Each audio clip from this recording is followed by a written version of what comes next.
성령 하나님, 이 시간도 우리를 감동하여 주시고 우리에게 필요한 말씀으로 채워주시고 우리를 향한 주님의 음성 듣게 하여 주옵소서. 예수님의 이름으로 기도합니다. 아멘. 구정 명절은 잘 지내고 계십니까? 네, 아직까지 명절이죠. 이런 글이 있습니다. 진정한 성도의 삶은 고난과 갈등이 없는 삶이 아니다. 고난과 갈등 한가운데서 거룩을 추구하는 삶이다. 이 글이 상당히 공감이 됩니다. 그래서 성도라는 것이죠. 우리가 예수님을 열심히 또 잘 믿고 말씀대로 살고 또 기도를 열심히 한다고 해서 우리에게 앞에 닥쳐야 될 고난과 갈등이 사라지는 것은 아니다라는 거예요. 여전히 우리 앞에는 고난도 있고 갈등이 있을 것입니다.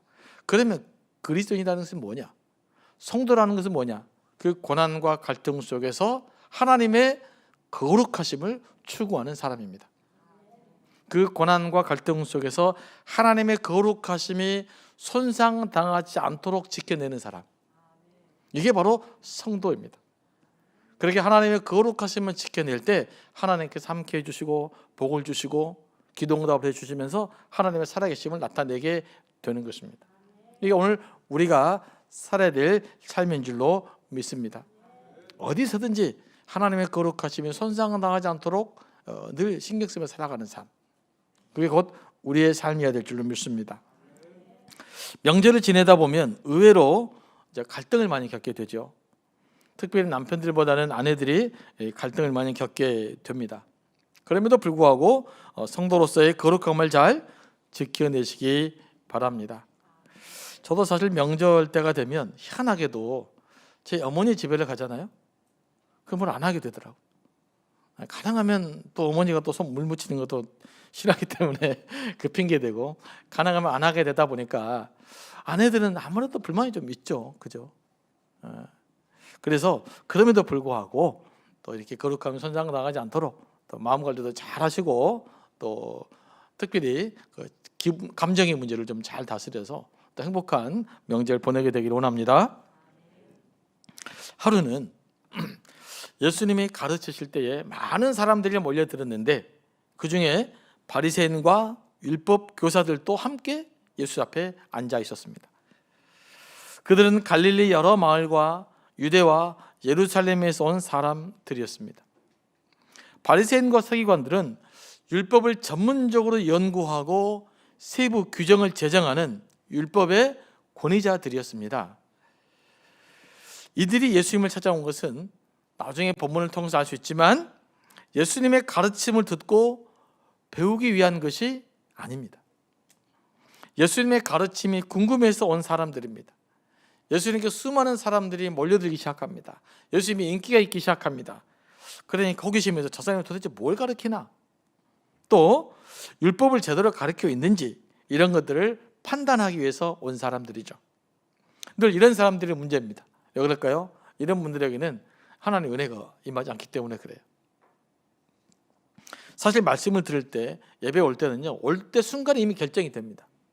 내가 어떤 자세로 오느냐, 말씀을 들으려고 하고 하나님께 예배하려고 오면 예배가 됩니다. 그런데 호기심에서 오고 무슨 말 한가 보자 그러고 예배를 구경삼아 오잖아요. 그럼 은혜가 안 되게 돼 있는 것입니다. 이제 그때에 병 고치는 능력이 예수님께 임했습니다. 하나님께서 예수님께 병 고치는 능력을 주셨다는 말입니다. 예수님은 신적인 능력을 가지고 있었지만 독자적으로 일하는 것이 아니라 하나님이 주신 능력으로 병을 고치신 것입니다. 예수님도 하나님이 주신 능력으로 일하셨고 하나님께 철저히 의존되어 있음을 성경을 통해서 우리는 다시 한번 확인할 수 있습니다. 우리 그리스도인들은 나의 능력과 나의 열심으로 일하는 존재가 아니에요. 나의 열정으로 살아가는 존재가 아닙니다. 우리 그리스도인들은 하나님이 주신 열정과 하나님이 주신 능력과 하나님이 주신 열심으로 일하는 사람들이에요. 그것을 토대로 살아가는 사람들입니다. 그것을 맛보아 경험하는 사람들이에요. 그래서 우리는 기도보다 성령보다 앞서지 말아야 됩니다. 말씀에 감동을 받고 기도하는 가운데 영감을 받고 기도하는 가운데 삶의 길을 찾고 그래서 성령의 이끌림을 받는 사람, 이 사람들이 바로 우리 그리스도인들입니다. 성령을 이끌림 받는 사람의 특징이 뭘까요? 하나님의 사랑과 은혜에 감동합니다. 내 의지와 상관없이 말씀에 이끌리게 돼요. 어쩔 수 없이 그냥 말씀을 따라가는 자기 자신을 발견하게 됩니다. 때로는 말씀 때문에 이러지도 못하고 저러지도 못하는 경험을 하게 돼요. 옛날 같으면 함부로 살아도 되는데 말씀이 들어오는 순간 이럴 수도 없고 저럴 수도 없는 그런 경험들을 하게 될 것입니다. 그런데요, 바로 이 순간에 영적으로 충만해지는 거예요. 영적으로 충만해진다는 것은요, 몇 마디 단어로 설명이 실은 안 돼요. 하지만 개인이 느낄 수 있어요. 내가 뭔가 영이 충만해진 거, 내면이 뭔가 차오르는 거, 내면 안정감이 생기는 거, 이것들을 우리에게 하나님께서 선물로 주시는 거예요. 이 영적인 차오름, 영적으로 뭔가 풍성함이 우리에게 넘쳐나는 것, 이게 성령의 이끌림 받는 삶을 사는 것이거든요. 그리고 이제 이끌림을 받는다는 것, 성령의 이끌림을 받는다는 것은 내가 주관적입니까? 수동적입니까? 내가 수동적인 거죠. 누가 나를 이끌어 가는 것이죠. 그러므로 이끌림 받는다는 것은 내려놓는다는 뜻입니다. 나의 생각을 내려놓고 나의 의지를 내려놓고 나의 욕심을 내려놓고 나의 신념을 내려놓고 나의 감정을 내려놓는 것입니다. 성령 이끌림 받으면 이렇게 돼 있어요. 우리 믿음의 사람은 이렇게 자꾸 내려놓음으로써 이루어지는 어떤 선한 열매를 자꾸 경험하셔야 돼요. 내 의지를 포기했더니 내 감정을 내려놓았더니 채워주시는 하나님의 은혜를 경험할 수 있게 되길 원합니다. 이 경험들이 자주자주 여러분 삶 가운데 일어나야 돼요. 이게 영적인 삶이에요. 그래서 우리 그리스도인들은 내려놓음으로써 얻는 사람, 비움으로 채워지는 경험, 이 경험들을 하는 사람인 줄로 믿습니다. 이게 성숙한 신앙이에요. 다른 게 성숙한 신앙이 아니라, 성경을 지식적으로 많이 안다고 성숙한 신앙이 아니에요. 무슨 신학적 지식을 안다고 해서 성숙한 신앙이 아니에요. 내가 기꺼이 내려놓음으로써 채워짐을 받는 하나님의 은혜를 누리는 사람이 정말로 성숙한 사람인 줄로 믿습니다. 그런 사람들이 말씀을 지켜도 지키는 거예요. 그런 사람 세상에서 제대로 살아가는 거예요. 영적인 경험이 있으니까. 이것도 기도를 해야 될 줄로 믿습니다. 그래서 여러분 기도하시기 바랍니다. 자꾸 성령이 이끌림 받기 원합니다. 내 것을 내려놓고 하나님의 것으로 채워지기를 원합니다. 이런 기도가 우리 가운데 풍성하게 넘쳐나기를 원합니다. 이제 중풍병자 한 사람이 있었어요. 중풍병자는 몸이 보니까 오늘 말씀 보면 전혀 움직일 수 없는 사람, 다른 사람의 손에 의지할 수밖에 없는 사람. 그런데 이 중풍병자 친구들이 참 좋은 사람을 만났어요.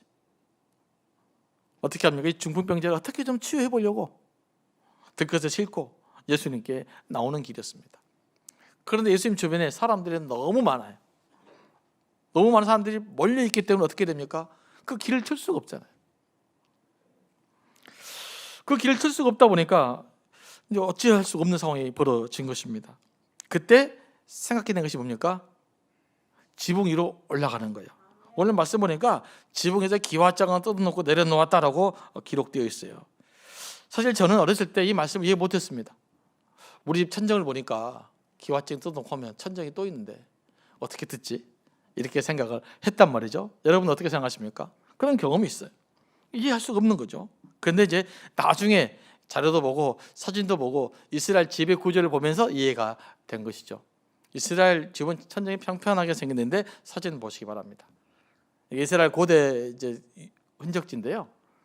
이쪽인 거죠. 네, 저선 이쪽에 보면 이렇게 뭐 벽으로 돼 있다가 위에는 통나무 위에다가 위에는 이제 가는 이렇게 나무로 심어져 있고 저 위에 이렇게 그네 같은 것도 있지 않습니까?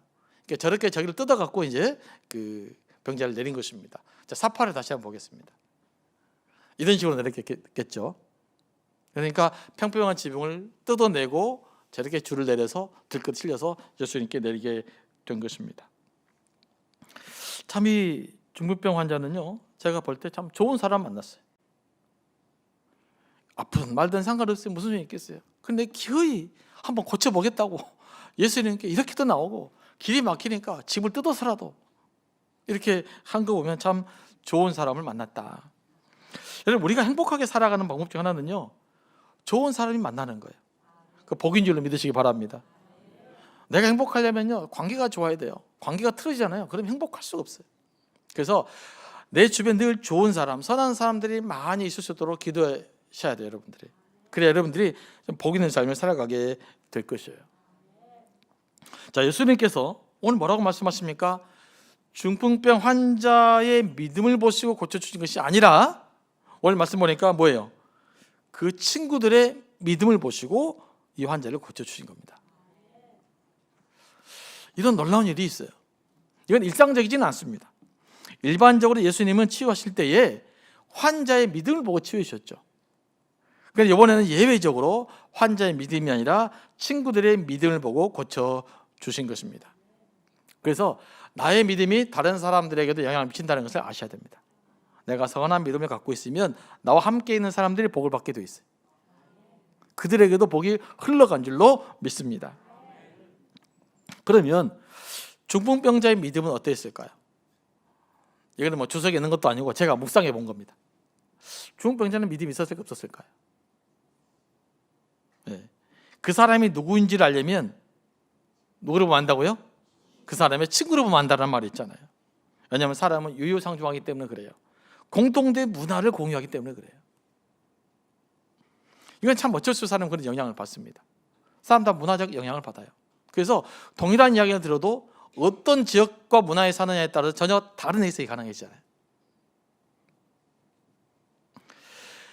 사람은 믿음의 사람들과 함께 있으면 믿음이 생겨납니다. 없던 믿음들이 자꾸 믿음의 사람들 속에 있다 보면 그 믿음이 나한테 이렇게 묻어와요. 불신의 사람들과 함께 있으면 있는 믿음도 없어집니다. 자꾸 성경에서 못 믿고 회의한 사람들끼리 모이잖아요. 그러면 성경에 대해서 의심밖에 안 남아요. 긍정적인 사람들과 함께 있으면 긍정적인 사람이 되고, 부정적인 사람들과 함께 있으면 어쩔 수 없이 부정적인 사람들이 됩니다. 왜냐하면 인간의 의식구조라는 것이 그래요. 인간의 의식구조라는 것이 홀로는 독립할 수 없어요. 반드시 인간의 의식구조는 다른 사람들에게 상호 작용을 하게 돼 있고 영향을 받게 돼 있어요. 그래서 홀로는 올바른 신앙생활이 불가능합니다. 이게 인간의 실제예요. 뭐 이론적으로는 뭐 대단할 것 같지만 실은 그러지 않아요.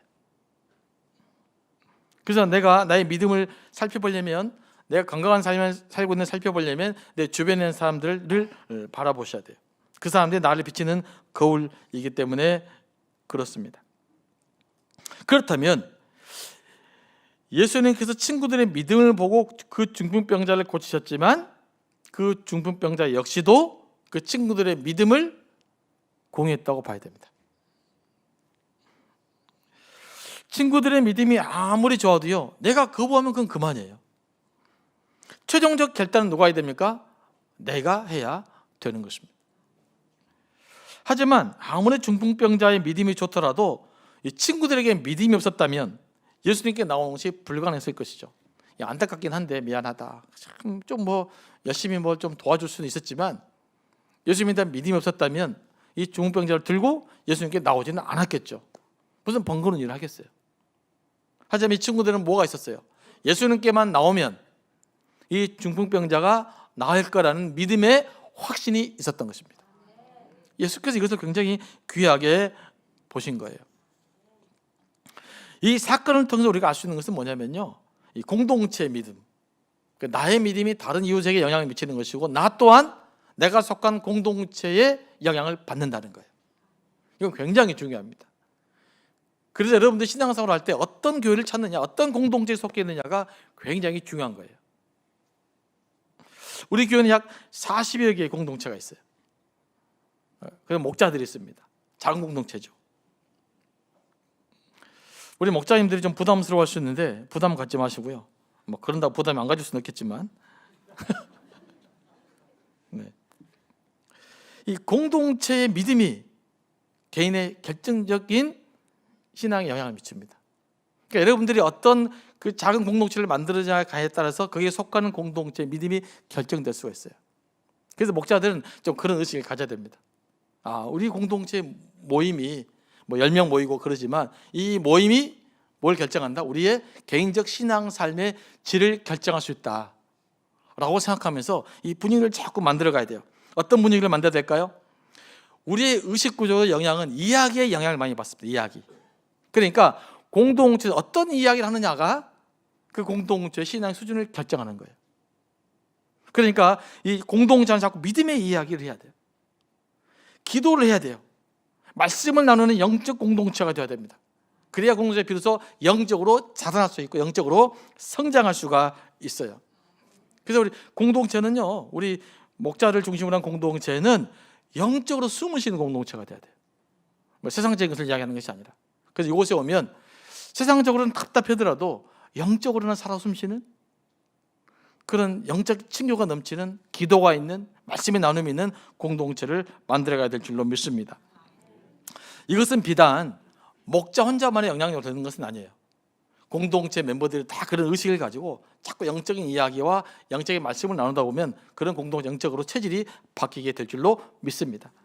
그 일들을 잘 감당해야 될 줄로 믿어요.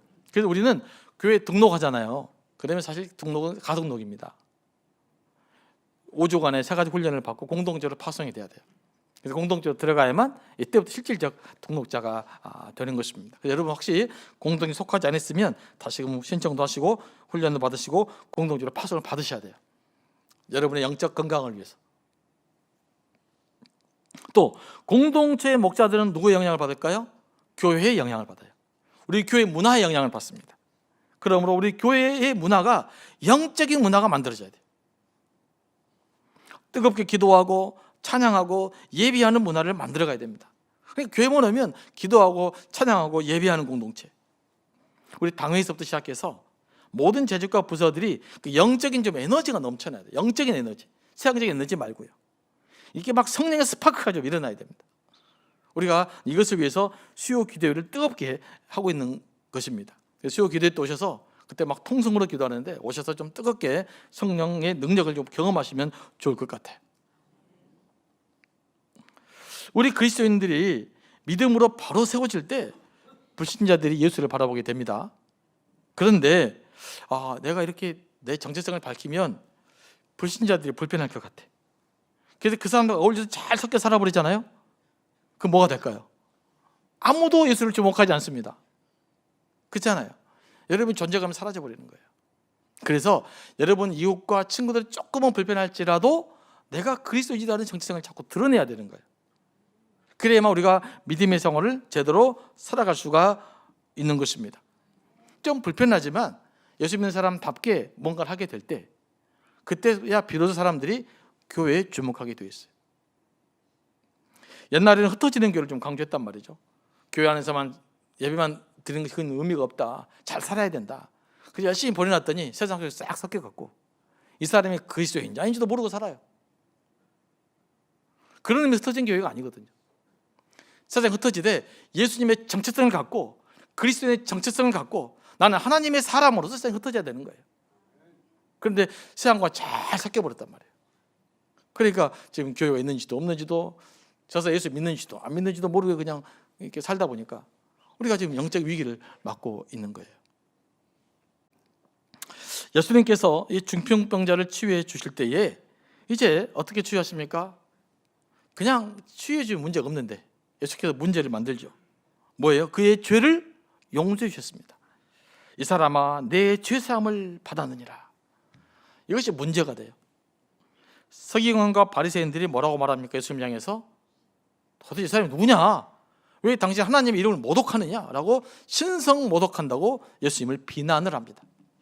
왜 그럴까요? 이게 율법적으로는 타당해요. 왜냐하면 사람의 죄는 누구만 사해 줄 수 있어요? 하나님만 사해 줄 수 있거든요. 물론 하나님께서 사람을 통해 죄를 사해 주시기도 했습니다. 하지만 이런 경우에는 대제사장이 1년에 한 번씩 속죄일에 대속죄일에 이스라엘 백성 전체의 죄를 위해서 기도하고 그러고 나서 제사를 드린 다음에 용서를 선포할 수 있었어요. 하지만 이 경우 예를 제외하고 대제사장도 직접적으로 어떤 사람의 죄도 용서해 줄 수 없었어요. 다시 말하면 사람이 인간의 죄는 용서해 줄 수 없는 것이 구약의 법이고 또 그렇지 않습니까? 그런데 예수님께서 뭐라고 말하는 거예요? 그냥 병을 고쳐주지 않고 내 죄가 용서함 받았느니라 라고 선포를 해 주셔요. 그러면 예수께서 이 말씀을 전했을 때 예수님 앞에서 말씀을 듣고 있는 바리새인과 서기관들이 가만히 있을 거라고 생각했을까요? 그러지 않아요. 분명히 이야기를 하면 그 사람들이 가만히 안 있을 거라는 것을 알고도 이 말씀을 전합니다. 예수님은 가끔요 예측하면서 말하는 경우가 있어요. 뻔히 반응하는 기대하면서 이야기합니다. 왜요? 어떤 답을 주기 위해서. 예수께서 의도적으로 스캔들을 자초하신 거예요. 그 이유가 뭡니까? 24절에 기록되어 있습니다. 24절 다 같이 한번 읽어보겠습니다. 그러나 인자가 땅에서 죄를 사하는 권세가 있는 줄을 너희로 알게 하리라 하시고 중풍병자에게 말씀하시되 내가 내게 이르노니 일어나 내 침상을 가지고 집으로 가라 하시매. 네. 예수님께서 어떤 권세가 있다는 것을 알게 하려는 거예요? 죄를 사하는 권세가 있다는 것을 알게 하기 위해 그 의도적으로 이렇게 말씀하신 것입니다. 지금 예수님은 많은 사람들이 어디에 초점이 가져 있죠? 예수님의 능력에 초점이 지금 집중되어 있어요. 근데 예수님의 능력에 집중되어 있는 사람들의 관심을 예수님의 본성 자체로 전환시키는 거예요.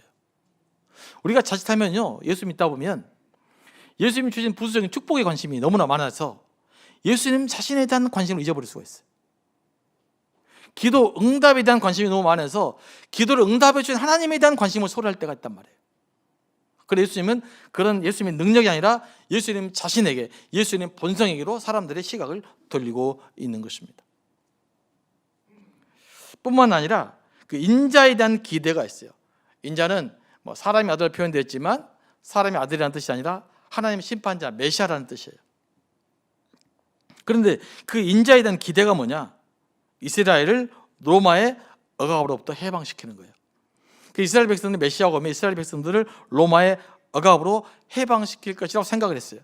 예수님이 능력이 나타나고 막 5천 명도 모이고 그러다 보니까 이스라엘 백성들은 그런 식으로 예수님을 이해하려고 했던 것입니다. 하지만 예수님은 그런 정책인 것에서부터 어떤 해방을 어떤 해방을 우리에게 기대하게 만드는가? 바로 죄로부터 해방, 영적인 것으로 관심을 돌리고 있는 것입니다. 왜냐하면 인간을 궁극적으로 억압하고 있는 것은 한 나라가 아니에요. 여러분 인생에 궁극적으로 억제하고 있는 것이 뭡니까? 바로 죄예요. 죄의 굴레예요. 죽음의 권세예요. 예수님이 이런 죽음과 죄의 권리로부터 우리를 깨뜨려 주시기 원하신 것입니다.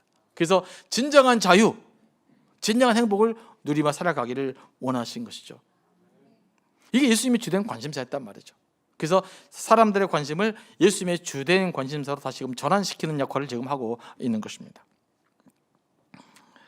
그래서 이 메시아에 대한, 인자에 대한 왜곡된 이해를 가지고 있었던 바리새인과 서기관들은 예수님을 이해할 수 없었고 예수님을 신석 모독한 사람으로 보였던 것이에요. 그래서 예수님을 그렇게 비난하는 것입니다.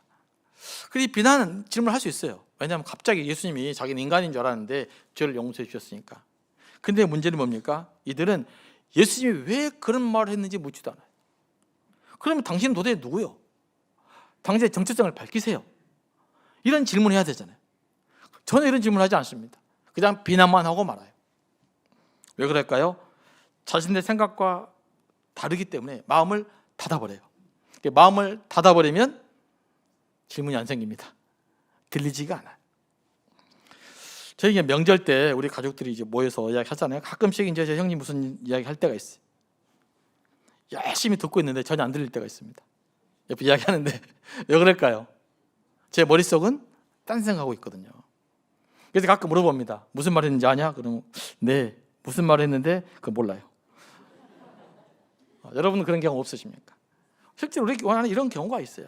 왜냐하면 내가 생각이 다른 데 가버리거나 마음이 닫혀버리면 아무리 내게 좋은 말 해도 전혀 들리지가 않습니다. 이 바리새인 상태가, 사두개인의 상태가 바로 그런 거예요. 그래서 우리가 주님의 음성을 제대로 들으려면 자꾸 우리가 주님께 집중해야 되고요. 다른 전제들을 자꾸 내려놔야 되는 것입니다.